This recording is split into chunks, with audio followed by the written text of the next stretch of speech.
Pikërisht tani situata është shumë e komplikuar në kontekstin e përcaktimit të qartë të rrugtimit të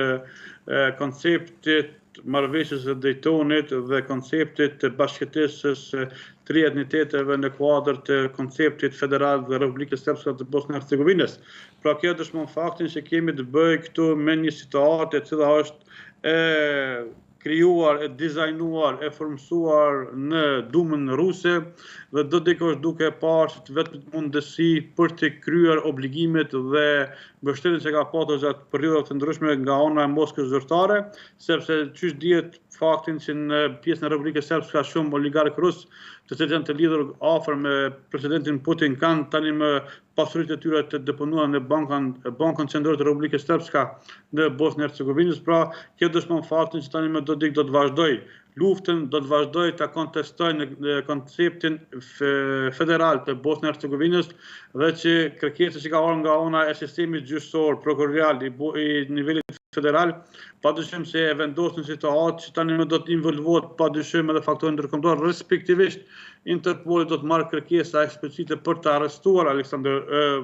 Milorad Dodik, i cili nuk është duke i përgjigjur kërkesave dhe njëkohësisht është duke shkelur edhe vendimit të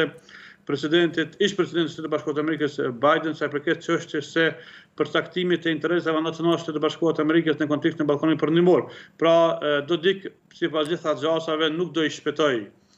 presionit, nuk do i shpëtoj kërkesave dhe Dodik e ka vetëm mundësi që të ketë një konflikt të krijuar nga ana e tij për ta mbajtur situatën të tensionuar dhe për ta gjetur vetveten si një shpëtimtar dhe një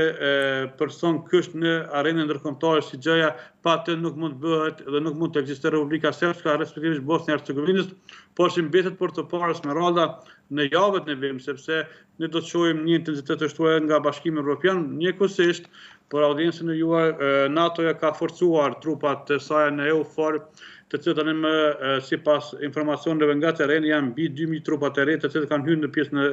federale të Bosnjë Hercegovinës dhe Republikën Srpske, dhe kjo është treguese e qartë që faktori ndërkombëtar ajo është duke përgatitur për çfarë do situate të palakmueshme e cila mund të përballet në javët në vim.